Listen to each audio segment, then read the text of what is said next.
Hello everyone, this is Pradeep Verma, the Commerce Guru. I welcome you all on your favorite YouTube channel. Today I'm back with another very interesting topic under mission 9 July 2020. And today in this video, we are going to discuss 8 short process related topics from the whole syllabus of Business Studies class 12 from board point of view. So before initiating for today's video, I would like to request you to please subscribe my channel if you are new on this channel and press the bell icon so that you will get the latest notification of my upcoming video in this series and many more videos on related topics. So let's start today's video.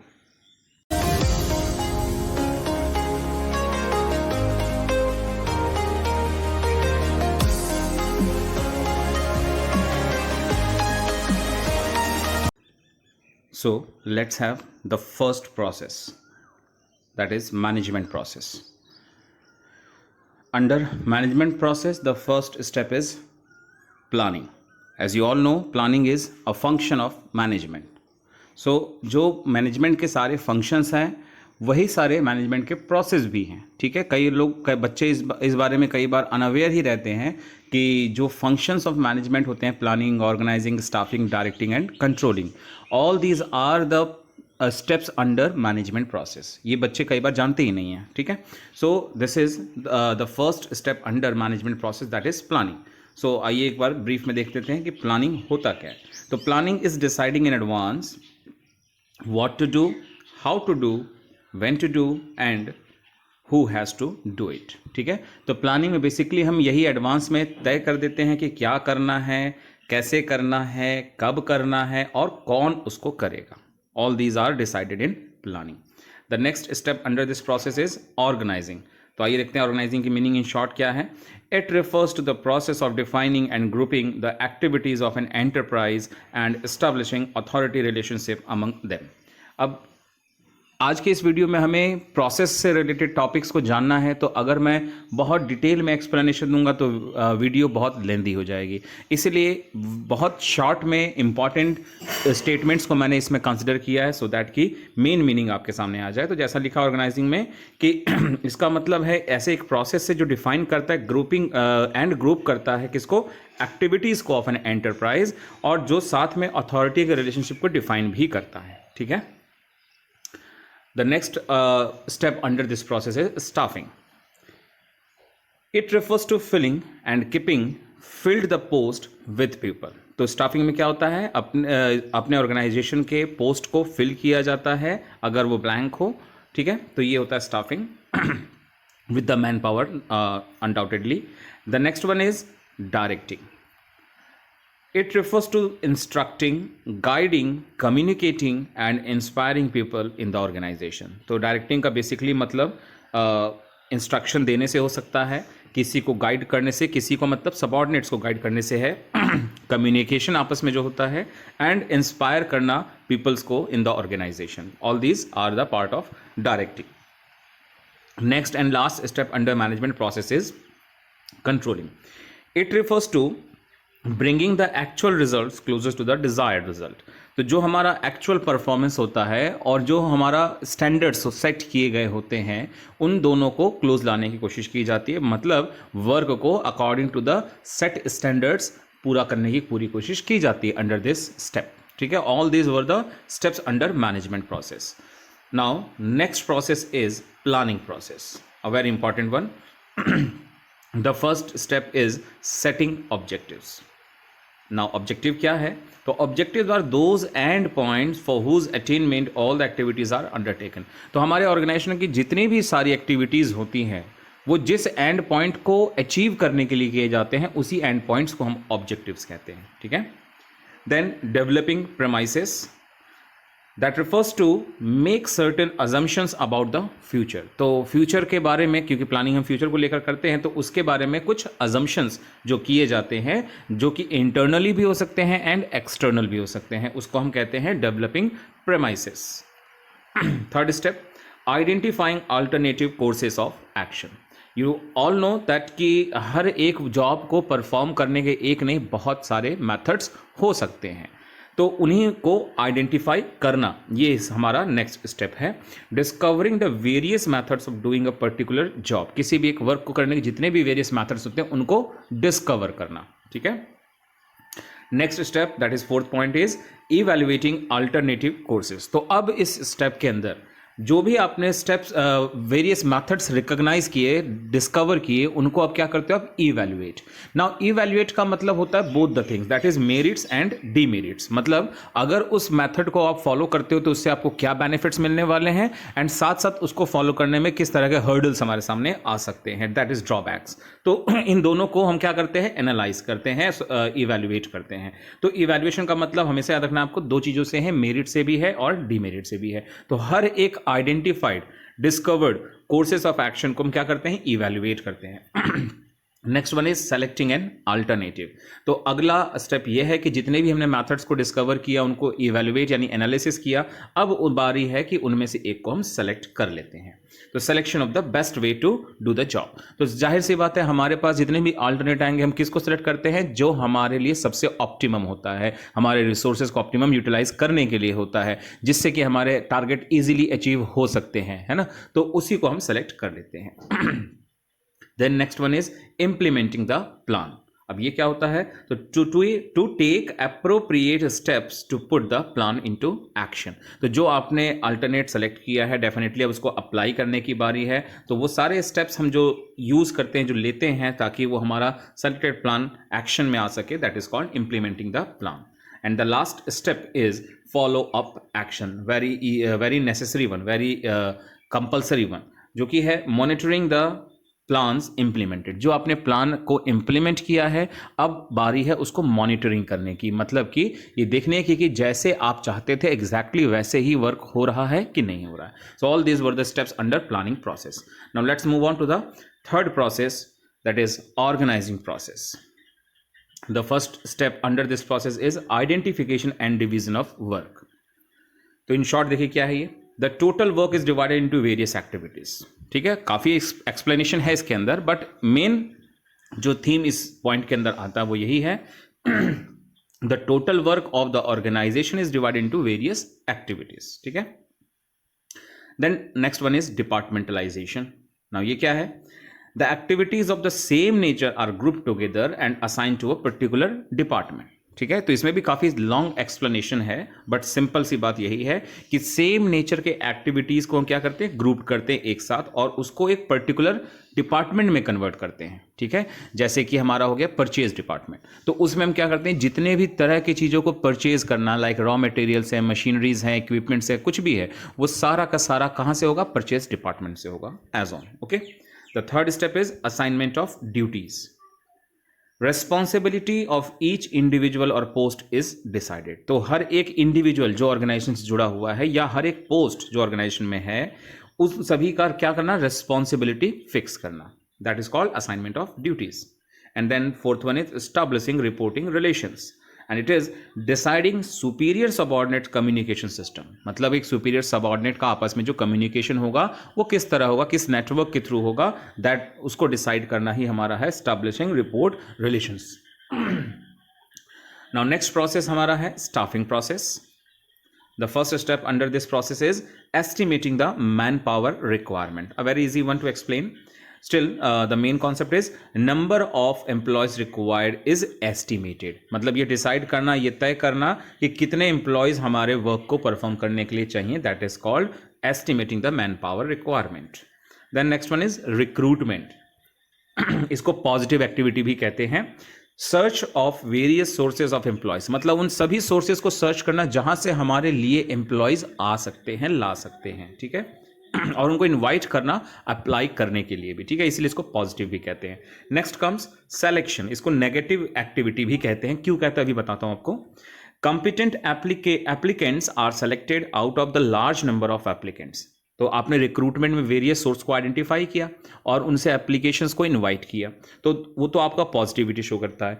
Then selection में क्या होता है, उतने large number of applicants में से कुछ को select करते हैं, बाकी को हटा देते हैं, तो इसीलिए इसको नेगेटिव एक्टिविटी भी कहा जाता है। Next one is placement and orientation. तो joining on the selected post, ये हो गया आपका प्लेसमेंट, जिस पोस्ट के लिए आपको सिलेक्ट किया वहां पे ज्वाइन कराना आपको, and briefing about the company, superiors, subordinates, colleagues etcetera, मतलब orientation like similar to induction, basically orientation induction ही होता है। तो आपको अपने सेलेक्टेड पोस्ट पर प्लेस करना, एज वेल एज कंपनी के बारे में, आपके सुपीरियर्स कौन होंगे, सबऑर्डिनेट्स आपके अंडर कौन कौन आएंगे, who are the colleagues of yours, ये सब कुछ बताना about all the things related to organisation, ये है आपका इंडक्शन यानी orientation. Next step under this process is training and development.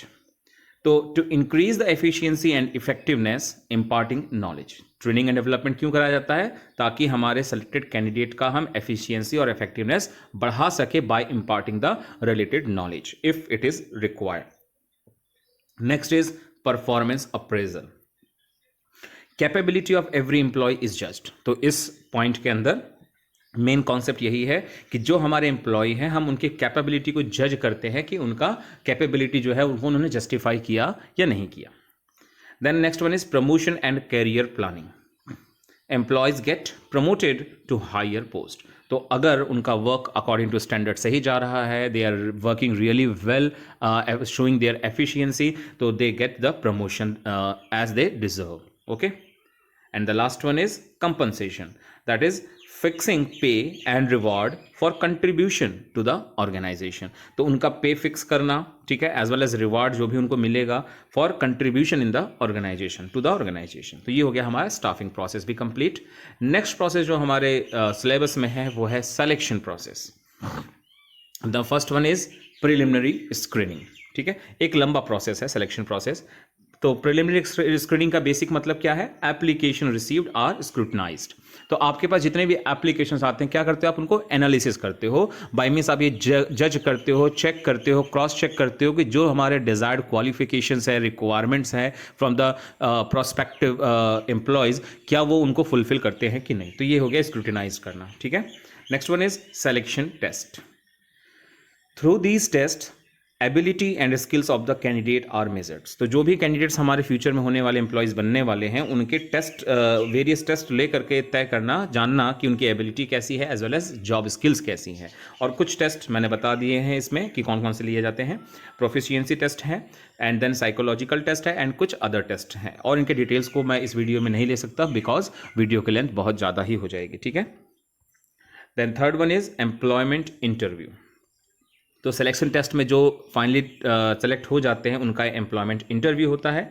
Then इसमें होता क्या है? Basically see the looks of the candidate, तो उसका अपीयरेंसेस देखे जाते हैं, way of talking, his conduct, temperament, interest, presence of mind etcetera. तो ये सब चीज़ें इसमें हम चेक करते हैं in this interview session. The next step under this process is reference and background check. Now reference and background check का मतलब बेसिकली होता क्या है कि जब फॉर्म भरते समय आप रेफरेंस देते हो अपने नेबर्स का, अपने प्रेजेंट एम्प्लॉयर्स का, तो उन सभी से आपका बैकग्राउंड चेक किया जाता है कि आपने जो बातें लिखी है उसमें कितने फैक्ट हैं, यानी आपके पर्सनैलिटी को लेकर जज किया जाता है, आपके सोशल बिहेवियर को जज किया जाता है आपके किससे? रेफरेंसेस से। तो gathering information about the candidate from the references. Then next step is selection decision, and it means finally selection of the candidate. तो जिनका रेफरेंस चेकिंग हो जाता है बैकग्राउंड एंड सेटिस्फाइड होते हैं वो कैंडिडेट्स, उनको फाइनली सेलेक्ट कर लिया जाता है। Then medical examination, check that candidate does not suffer from any serious elements. तो कई ऑर्गेनाइजेशंस में क्या होता है कि मेडिकल सर्टिफिकेट मांग लेते हैं अपने कैंडिडेट से कि आप मेडिकल फिटनेस का सर्टिफिकेट ला के दीजिए, और कई ऑर्गेनाइजेशन ऐसे भी होते हैं जो वो सारे खर्चे को खुद करते हैं मेडिकल टेस्ट के लिए, और वो अपने स्केल्स पर वेरियस टेस्ट कराते हैं सो दैट वो जान सके कि किसी सीवियर प्रॉब्लम से हमारा कैंडिडेट सफ़र तो नहीं कर रहा है, अदरवाइज उससे हमारे एम्प्लॉयर को मेडिकल एक्सपेंडिचर बहुत सारा बियर करना पड़ सकता है, या फिर उसके एब्सेंटीज़ को बियर करना पड़ सकता है, जिससे हमारा सिलेक्शन कहीं ना कहीं एक गलत डिसीजन हो सकता है। तो इसलिए मेडिकल एग्जामिनेशन भी करवाया जाता है। Then job offer, offering the appointment letter. तो बहुत जरूरी चीज़, अपॉइंटमेंट लेटर आपको ऑफर किया जाता है इस स्टेप में। And then contract of employment, जिसका मतलब है जॉब टाइटल को डिस्क्राइब करना। Then responsibilities, allowances, leave rules, disciplinary procedures etcetera are mention. तो इस कॉन्ट्रैक्ट में आपको related to the all details related to your job are specified, जैसे आपका टाइटल क्या है, यानी आप किस नाम से जाने जाओगे, आपकी ड्यूटीज़ रिस्पॉन्सिबिलिटीज़ क्या होंगी, आपको क्या अलाउंसेस मिलेंगे, आपके लीव रूल्स कैसे होंगे, आपके ऊपर डिसिप्लिनरी रूल्स क्या एप्लीकेबल होते हैं, और अगर उसको वायोलेट करते हैं तो किस तरह का एक्शन आप पर लिया जा सकता है। तो ये सब इसमें मेंशन होता है। तो all these are the selection process. The next process is communication process, a very easy one and very simple, short one. ठीक है। First one is sender. Meaning बहुत सिंपल सी है। Sender is the person who send his ideas to another person. तो आपके मन में जो भी आइडिया है, जो भी थॉट्स है, उसको आप दूसरों को कम्युनिकेट करते हैं, तो you are the sender. Then next one is message. तो मैसेज क्या है? Subject matter of communication. आप कम्युनिकेशन में जो कुछ भी एक दूसरे से कम्युनिकेट करना चाहते हैं वो क्या चीज़ है। लाइक आपका ओपिनियन है, आपके व्यूज़ हैं, या ऑर्डर्स हो सकते हैं, सजेशंस हो सकते हैं, etcetera. All these are known as message. Next is encoding.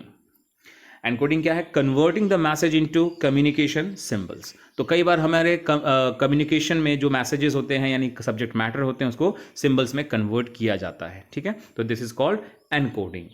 Next one is media. Media मतलब it is the path through which messages transmitted to receiver like phone call, mail, face to face, etc. Like जैसे अभी आप internet use करके मेरे इस video को YouTube पे देख रहे हैं, ये भी एक मीडिया ही हुआ। ठीक है, तो चाहे वो फेस टू फेस कम्युनिकेशन हो रहा हो, थ्रू मेल हो रहा हो, टेलीफोनिक कॉल, या कुछ और भी तरीके हो सकते हैं, उन सभी से जिस वे को, जिस पाथ को यूज़ करके आप मैसेज को ट्रांसमिट करते हैं from the sender to the receiver, वो हो गया आपका media. Next one is decoding. It is the process of converting encoded communication symbol. तो जो आपने प्रीवियस स्टेप्स में मैसेज कंटेंट को एनकोड किया था, अब उसको वापस सिंबल से डिकोड करना होता है नॉर्मल मैसेज में। ठीक है, and the next and last one is feedback. तो response from the receiver about the understanding of the message. आपने जो मैसेज भेजा, अब आपको ये भी जानना जरूरी है कि जो आपने कन्वे किया है किसी दूसरे को, आपका व्यू या सजेशन या ऑर्डर या कुछ और ओपिनियन, क्या उस पर्सन को वो चीज़ एग्जैक्टली समझ में आ गई या नहीं आ गई, दैट इज कॉल्ड फीडबैक। ठीक है, अब कई बार क्या होता है, बच्चे इन कम्युनिकेशन प्रोसेस में नॉइस को भी एक स्टेप मान लेते हैं। तो बच्चे बता दूं आप लोगों को कि प्रोसेस में जो स्टेप्स लिखे जाते हैं वो 1 बाय 1 फॉलो होते हैं। तो नॉइस ऐसा कोई स्टेप नहीं है under communication process. No doubt there is a point under communication process जो कि नॉइस के नाम से जाना जाता है। बिकॉज जब जब हम अपने ये पूरे प्रोसेस को कंप्लीट कर रहे होते हैं, तो in between there are lot of trouble caused by various mediums. जैसे कि आपके टेक्निकल चीज़ों में प्रॉब्लम क्रिएट होना, नेटवर्क इश्यू आ जाना, ऐसे साउंड क्रिएट होना। नॉइस का मतलब सिर्फ आवाज़ से ही नहीं है, याद रखिएगा ये बात। ठीक है, कई बार आप मतलब कुछ भी हो सकता है जिस वजह से आपके कम्युनिकेशन में बैरियर्स आती हैं, दैट इज कॉल्ड नॉइस। तो नॉइस कोई स्टेप नहीं है। Clear? Now next process is controlling process, जिनका पहला स्टेप आता है setting performance standard. Quantitative and qualitative standards of performance are set. ठीक है, तो आपके परफॉर्मेंस यानी आपके जॉब को लेकर के, आपके एक्टिविटीज़ को लेकर कुछ quantitative as well as qualitative performance भी सेट किए जाते हैं। Then second one is measurement of actual performance, that is checking whether the work has been done according to the plan or standards or not. जो plan या standards fix किए गए हैं उसके अकॉर्डिंग वर्क हुआ कि नहीं हुआ, ये चेक करना। Next one is comparison of actual performance with standards, comparison of work to find out negative deviation and positive deviation.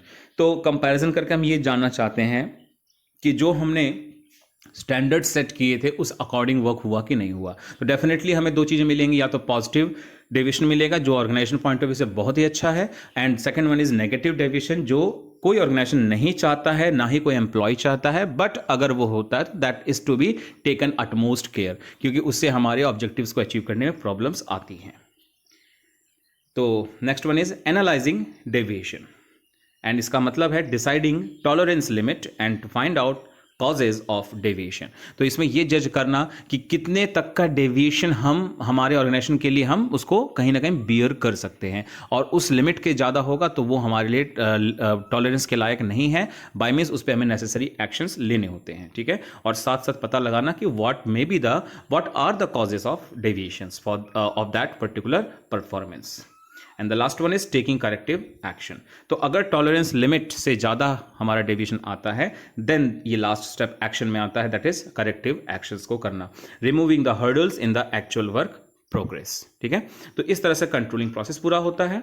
And then the last process under the syllabus of class 12 business study is trading process at stock exchange. First one is selection of broker. SEBI, that is Securities and Exchange Board of India, registered broker is selected for trading. तो SEBI से registered जो broker होते हैं आप उसको select करते हैं, किस लिए? ऑनलाइन ट्रेडिंग के लिए आप अपने ब्रोकर को सेलेक्ट करते हैं। ठीक है, स्टॉक एक्सचेंज में ट्रेडिंग करने के लिए। Next is opening of demat account.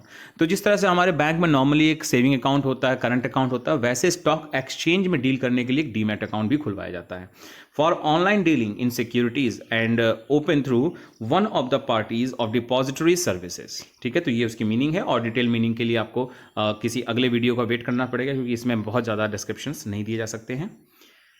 Then the third one is placing an order.